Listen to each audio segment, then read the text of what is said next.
you wanted the best, you've got the best podcast. The hottest podcast in the world. The Chris Voss Show, the preeminent podcast with guests so smart you may experience serious brain bleed. The CEOs, authors, thought leaders, visionaries, and motivators. Get ready. Strap yourself in. Keep your hands, arms, and legs inside the vehicle at all times, because you're about to go on a monster education roller coaster with your brain. Now, here's your host, Chris Voss. Hi, folks. It's Voss here from the ChrisVossShow.com. Ladies and gentlemen, the earliest season that makes it official. Welcome to the big show. We certainly appreciate it. As always, the Chris Voss Show is the family that loves you, but doesn't loan you money, so stop asking. Go to goodreads.com/Chris Voss, LinkedIn.com/Chris Voss, Chris Voss1 on the TikTokity and all those crazy places on the internet. Today, an amazing young man on the show. We're talking about his latest book, out January 28th, 2025. Michael Walsh joins us on the show. His book is entitled A Rage to Conquer, 12 Battles That Changed the Course of Western History. We're going to get into it with him, and we're going to learn some interesting stuff, because I always say on the Chris Voss Show, the one thing man can learn from his history is that man never learns from his history. So learn from your history, damn it, people. That's why we have authors like this on. He is the author of more than 15 novels and nonfiction books. Michael Walsh was the classical music critic for the Time magazine, and he received the 2004 American Book Awards Prize for fiction for his gangster novel, and All the Saints in 2004. His popular columns for National Review, written under the pseudonym David Kahane, do I have that pronounced correctly? Yes. Were developed into the book for Rules for Radical Conservatives. His books, The Devil's Pleasure Palace and The Fiery Angel, examine the enemies, heroes, and triumphs and struggles of Western civilization from the ancient past to the present time. He divides his time between Connecticut and Ireland. Boy, that's a jump from one end to the other. Welcome to the show. How are you, Michael? Hey, thanks, Chris. I'm great. That's great to be with you. Which one has better whiskey, Ireland or Connecticut? Ireland. I don't know. Yeah, well, we make our own. We make our own in Ireland, and we prefer it to Scotch, but that'll get you Scotch. to a fight. Yeah, I guess I got that. I was a little off, wasn't I? There. So, give us the .coms. Where can people find out more about you on the interweb, sir? Well, I don't have much of a presence on the internet, to be frank. There's really nothing for me to send any of our readers or listeners to. I'm a kind of old-fashioned guy. I write books and I publish them, and luckily people buy them. And I am involved very much in Twitter. So I am at the Amanuensis, TheAmanuensis, EUSIS, the Amanuensis. That's me, and I'm on Facebook as well. So give us a 30,000 overview. What's inside your new book, A Rage to Conquer? Well, I think the timing of it is just lucky for me. I published a book 4 years ago called Last Stands, which was coming out right at the time during the dispute over the 2020 election. So many people said, oh, well, it's like Trump's having a last stand, and you've written this book about last stands.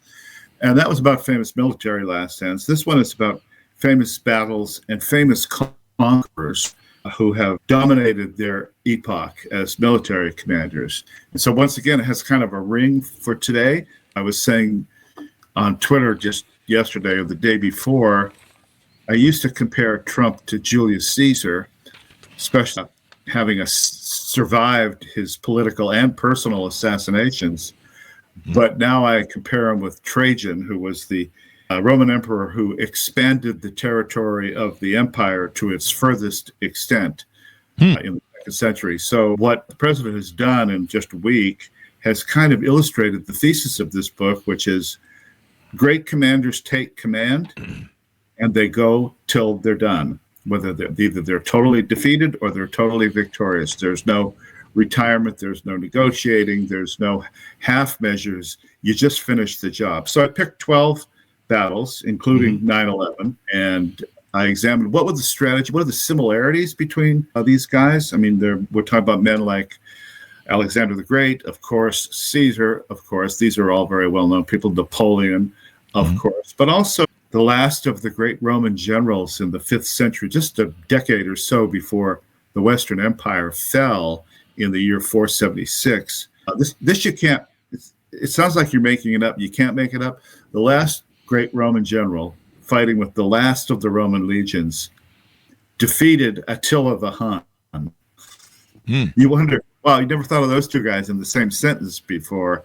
Yeah. But his name was Flavius Aetius, and he conducted the battle that stopped the Hunnish invasion of what's now France and sent the Huns back heading east again.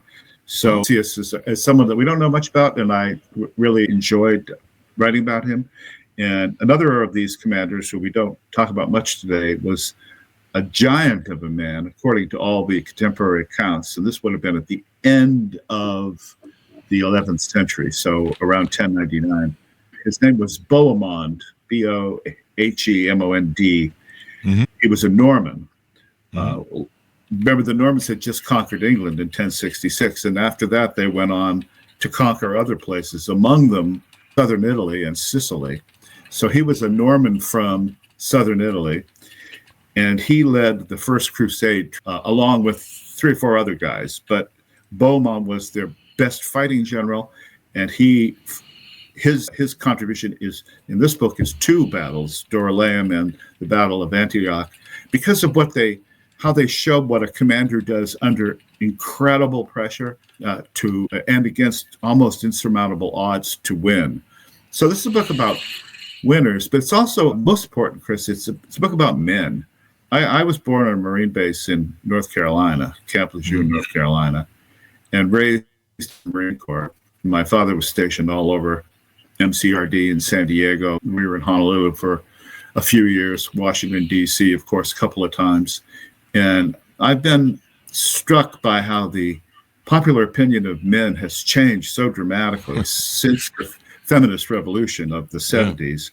And frankly, I was sick of it. So when I wrote Last Stands, the original subtitle of Last Stands was going to be Why Soldiers Fight Till All Is Lost, When All Is Lost. And I said, no, that's not right. Why Men Fight When All Is Lost. Because that's not necessarily true of women. It's not. And in A Rage to Conquer, I mentioned on several occasions where the women who were in the middle of the battles defected to the enemy almost immediately once they saw their men couldn't take care of them anymore. Yeah. And this is a very interesting, it's a sexual strategy, of course, for survival and reproduction. Yeah. But it happened in the First Crusade. It happens elsewhere in great battles through history. Women are not normally in the front lines or in the lines at all up to recently. But during the Crusade, for example, this vast army is marching from France, what's now France and Italy, to the Middle East. They brought along their women, their wives, their mistresses, children, prostitutes followed the camp. There was always a huge contingent of women in any of these great land battles from the Middle Ages. So there was an occasion when the Turks broke through the lines, and the women almost immediately stopped helping the Crusaders and offered themselves to the Turks and literally said, "Take us to the harem."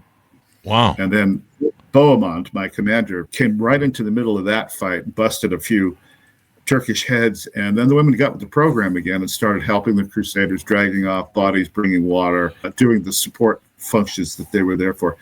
And that struck me.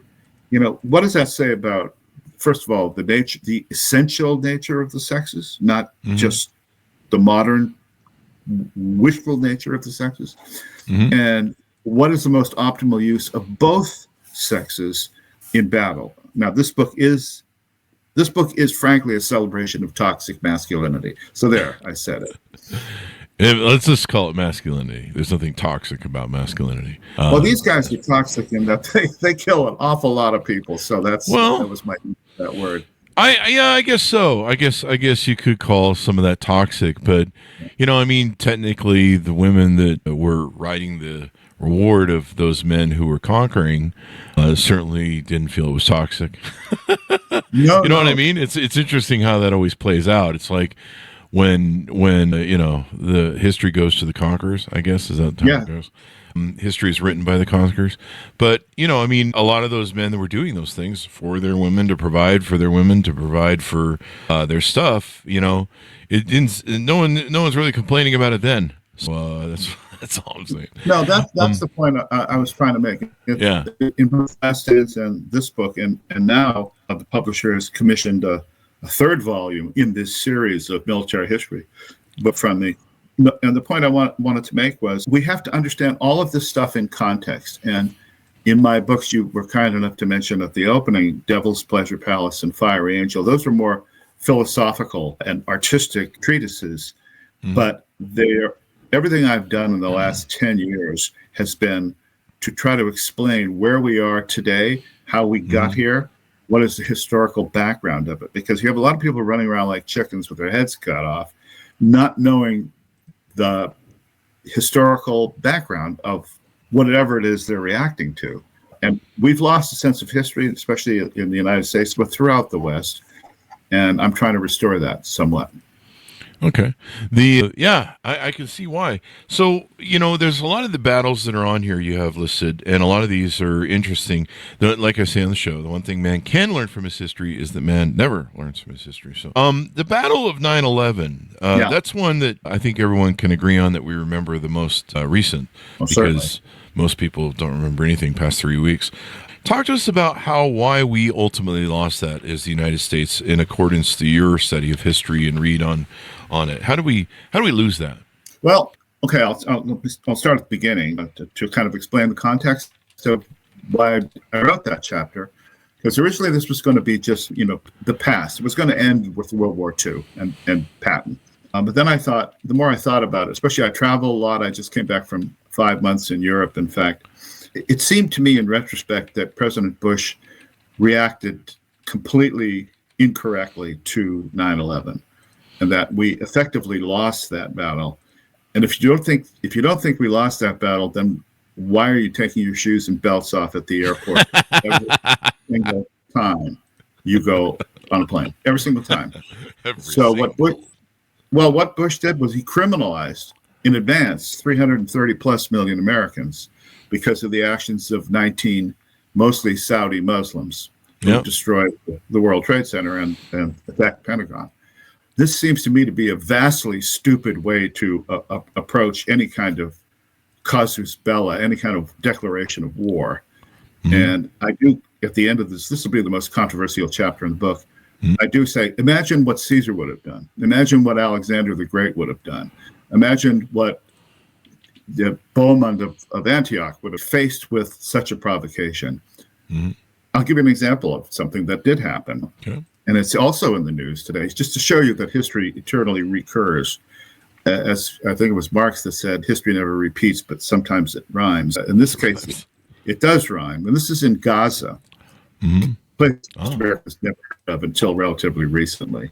But Gaza sits sort of at the bottom of the Levant, that is to say, the coastline of the Eastern Mediterranean, just on the way from effectively what's now Israel into Egypt. It's always been a problem. Alexander had to go through Gaza as he was waging his campaign against the Persian Empire. And he had beaten the Persians twice.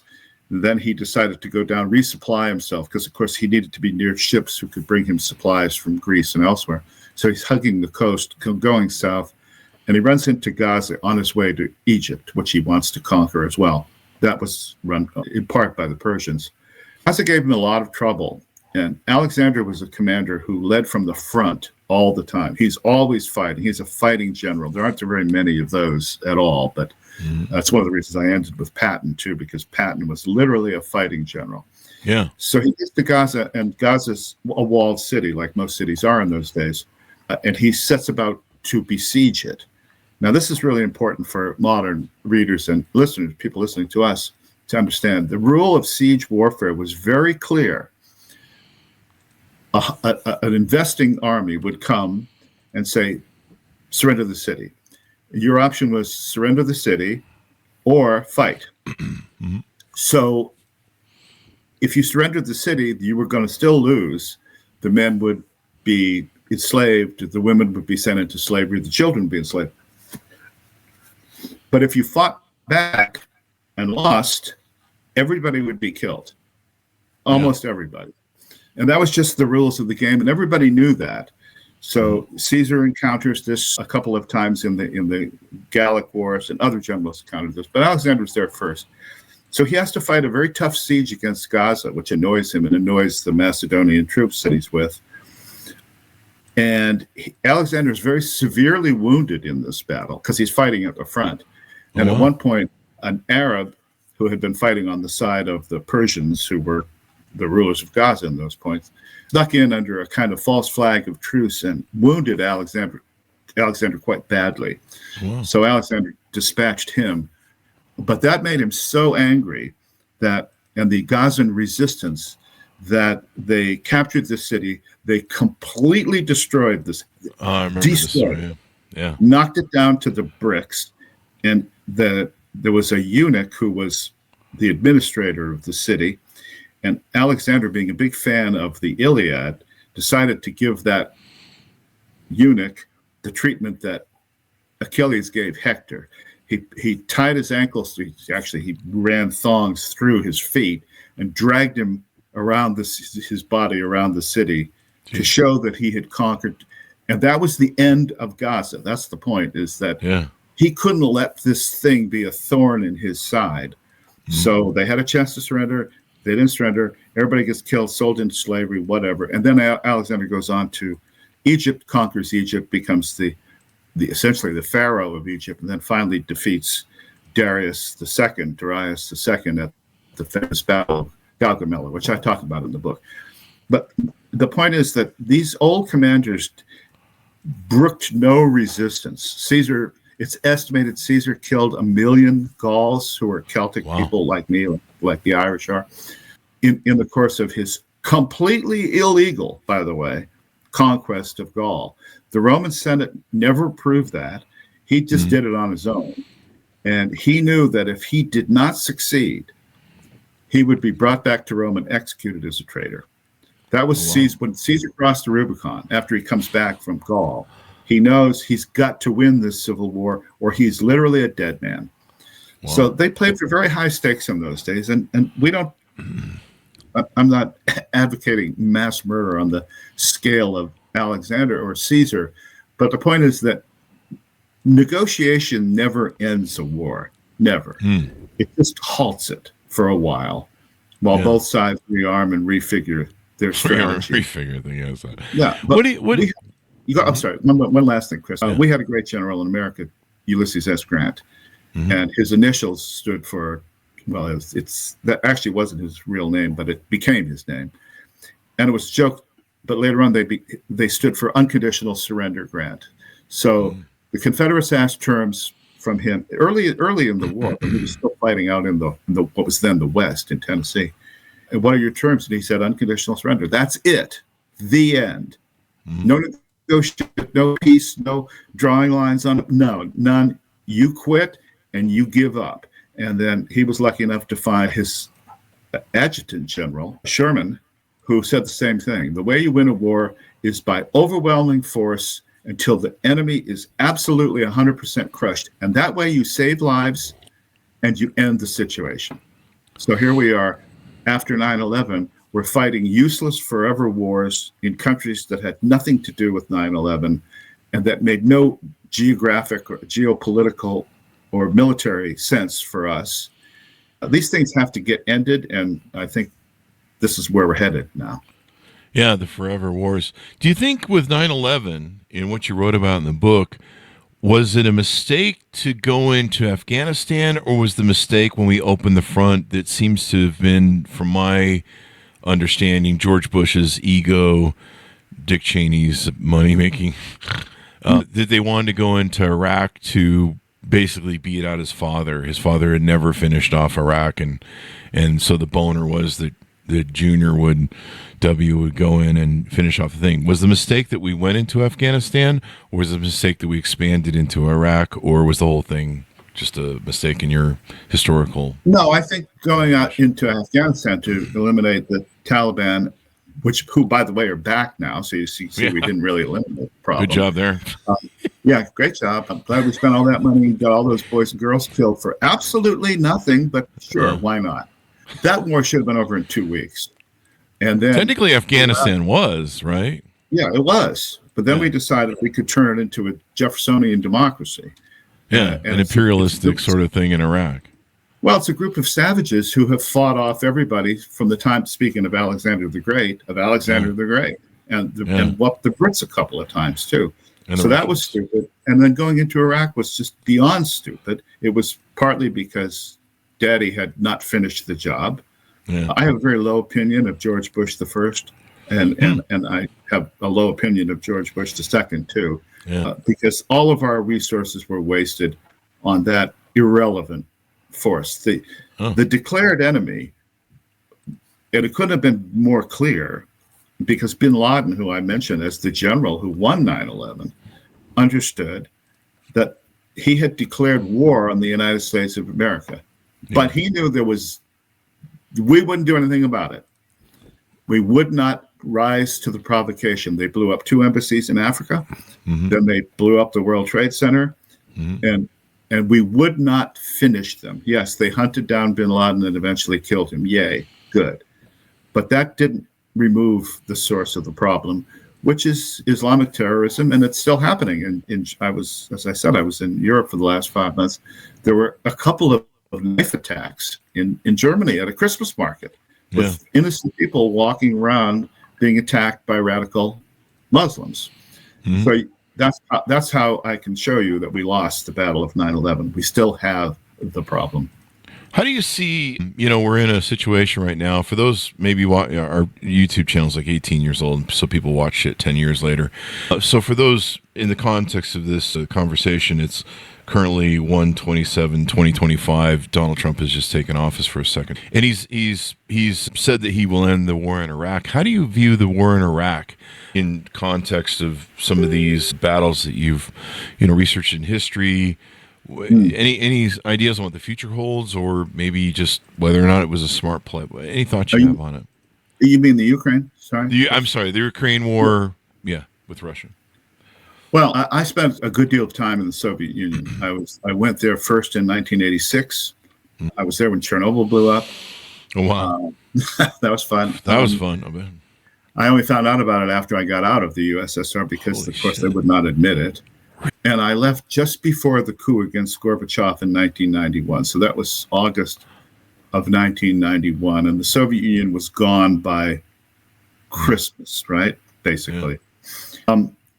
And I first encountered the mention of the name of Vladimir Putin when I was in Dresden, East Germany, in 1985.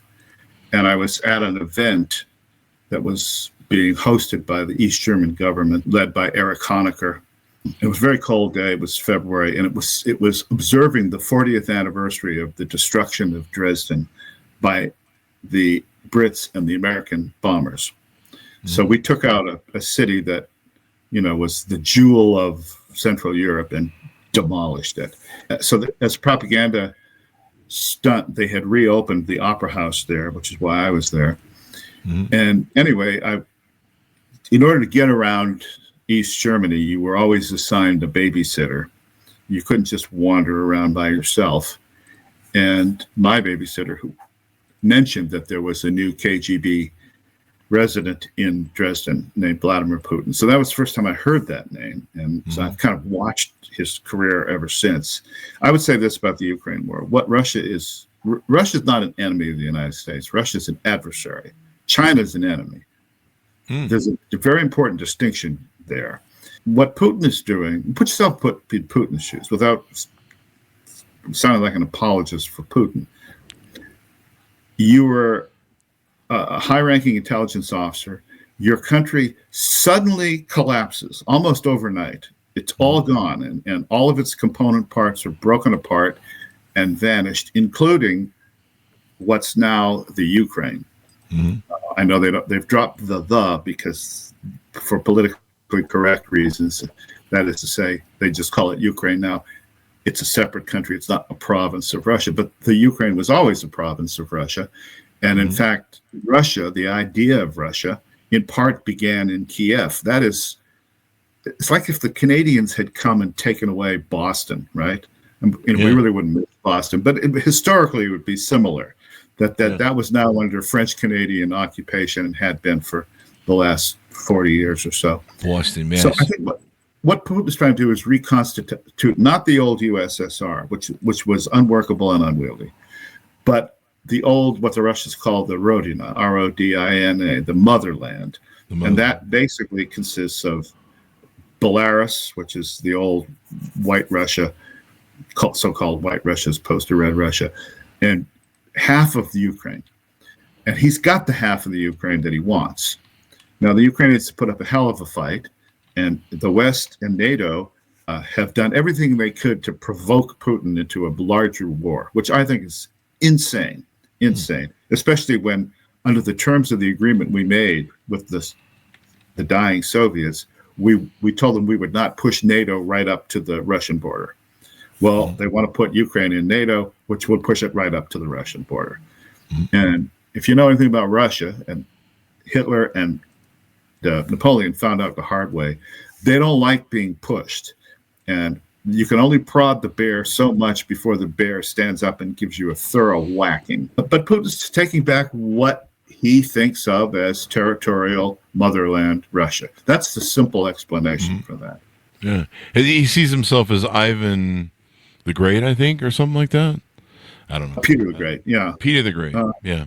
Well, the Russians have never understood. They've never made up their minds. Are they Easterners or Westerners? They've never made up their minds. And Peter the Great, who founded St. Petersburg, was a Russian who wanted to be a Westerner. So he famously came to Germany and the West, maybe Holland too, in disguise, and worked as a shipbuilder or something to learn how Western Europe was so far advanced over Russia. And this was in the 18th century, I believe. So he brought back the notion that we have to be more like the West. Stalin, when he was involved in World War II, made it he dropped communism in World War II. You didn't hear a word about you're fighting for communism. Nobody cared about communism. Yeah. They were fighting for Mother Russia. And so he enlisted both the Russian Orthodox Church, which he despised, even though he had studied for the priesthood there, and the patriotism of the Russian people to fight what still remains the most titanic clash of armies ever at Stalingrad, where you had 1 million men on each side, fighting in the sub-zero temperatures in Stalingrad. They reverted to communism, of course, after they won the war. So I think Russia's very patriotic, but they are conflicted. Are they part of the West or not? For example, in the Russian language, there's a lot of French, which you notice when you're there. I don't speak Russian except just to kind of get around, but you see and hear a lot of French words, and that's a residue. If you've read War and Peace by Tolstoy, the Russian upper classes always spoke to each other in French. Russian was a peasant language. French was the language of diplomacy and culture and civilization and all of that stuff. So there's still a lot of attraction of the West to Russia, but they're not quite there yet. And what we should have decided, since I was there for the end of the Cold War, I can speak with some authority about this, at least from my personal observation. Bush 1 blew the end of the Cold War. Reagan had given him a victory. Reagan was a great commander in this sense. When he was asked about the Cold War, they said, "What should happen?" He said, "We win, they lose." That's what a commander-in-chief does. He sets an objective and a goal and lets his generals implement it. But Bush, we bought the Soviet Union for a penny on the dollar. It collapsed. And its collapse was very visible to those of us who were there. I know when I first went in '86, some of the CIA guys who accompanied us on this trip were saying, "Oh, it's a first world country. It's got nuclear weapons. It's the other global superpower." Then you got there and you realized that was all complete crap. It was a barely functioning society in which the morality had gone out the window. Every man could be bribed and bought. No. Half the women were freelance prostitutes. They would do anything. So when I came back, we went to the White House, the Reagan White House. I had gone with the famous pianist Vladimir Horowitz. So it was a big international thing, and I wrote the cover story for Time magazine about it. And I said to some of the folks in the White House, they've lost. It's a war, and it's over. The society is collapsing. And I went on the air in New York on Lynn Samuel's radio show, and she said, "What do you think is going to happen?" This was 86 now, or 87. And I said, "Well, I think Germany will be reunited within 5 years." And I was way off. It was 2 years. 2 years. That's still pretty good, though. Well, the wall came down in '89. I was there for that, and I had my sledgehammer. I borrowed a sledgehammer from some German guy and banged out some chunks of it myself. And I have them actually here in the house, and I gave a lot of them away, but I have one big piece still left. But I had watched this, and you could see that these socialist countries were defeated. Nothing worked. Everything stank. It's I guess what Cuba is like today is, it's pretty bad off in Cuba right now. Well, what I thought was the most symbolic thing was that there were very few cars on the roads in Moscow in those days because they were expensive and they were crap. And people would drive without their headlights on. You never drove with your headlights on. And I thought, wow, this is great. A whole country with nuclear weapons that drives around in the dark. Yeah. Okay. So I think that Reagan would have handled it, but of course he was turned out, and Bush just completely blew it. Totally. And you're talking about Senior, right? I'm talking about, Poppy, yeah. Okay. Who had been the CIA director for a year. Yeah. And should have known better. But he had very poor advisors, and so did W., who had Cheney, who was a leftover from the Gerald Ford administration. So that's how far back Cheney went. And he was just so stuck in his worldview that he couldn't see the opportunities that existed. But, we make mistakes, and here we are. This is the world we live in. Biden has done his best to pick a fight with Russia via NATO. NATO should have been disbanded in 1945 after the war ended. That was the only point of NATO. And now that's gone. So that kind of plays into my argument that we've been on a losing streak since 45, essentially. What do you think? My understanding is Russia's on its back foot, and we've been using it as a proxy war. What do you think where Russia's at right now in your experience with Russia? Because, I mean, there almost was a run on the banks. The Federal Reserve actually had to come out on Telegram and say, no, your money's safe. Inflation is out of control. He's having trouble funding it. Do you think that we actually have him on his back foot? Well, Russia's always on its back foot until it's not. I mean, again, that's kind of interesting. One of the most decisive decisions, if I can repeat myself, was made by Napoleon, who decided that he needed the point of the story is of such little things as history made. Napoleon decided he couldn't have a child with Josephine. She was okay. He was worried about himself. She had 2 kids by a previous marriage, but she didn't give Napoleon any kids, any boys. He had a couple of illegitimate sons by his various mistresses, but he needed a dynastic heir.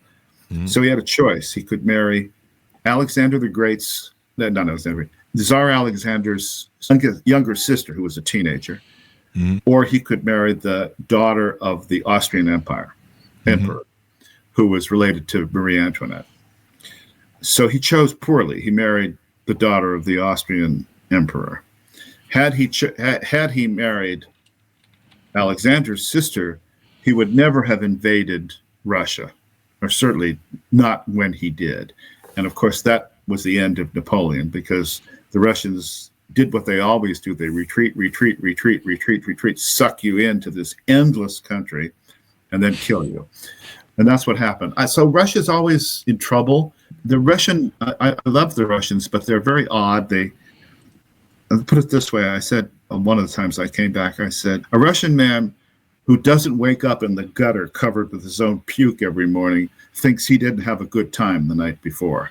I mean, they really are, they're hard drinkers. They're always in a kind of dour, gloomy, pessimistic mood. It's just part of the whole Slavic soul, I think.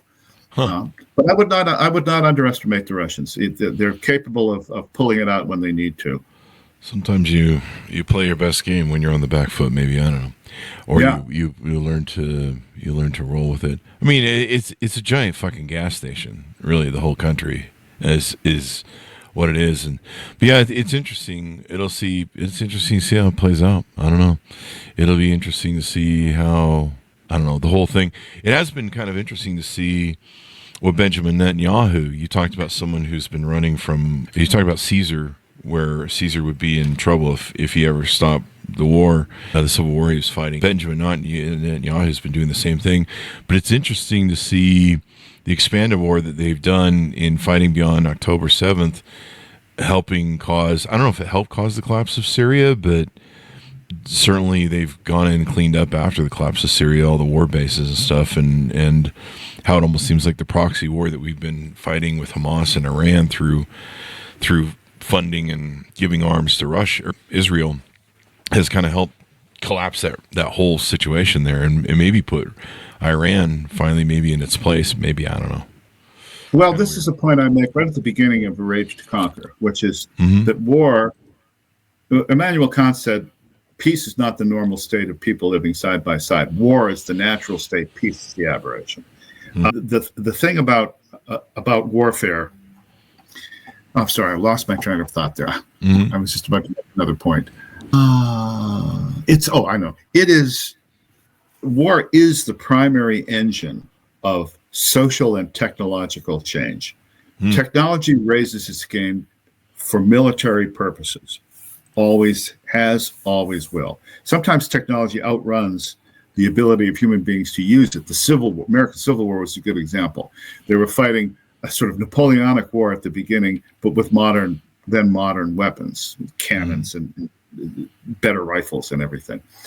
So war is a great disruptor. I think the reason that the State Department types and the peacenik types don't like it is that they're fundamentally rock conservatives. They don't want anything to change. The devil they know is better than the devil they don't know. And for example, the people who were most dead set against the collapse of the Soviet Union, who do you think they were? Who? The CIA. Well, it keeps them in business, right? Well, that's it. It keeps them in business. And they had a modus operandi with the KGB. You don't do this, we don't do this. You kill one of our guys here, we'll kill one of your guys here. We'll swap some spies at the Glienicke in Berlin. But otherwise, nobody smashes the other guy's rice bowl. Yeah. And so the ones who fought the hardest against the collapse of the Soviet Union was the agency.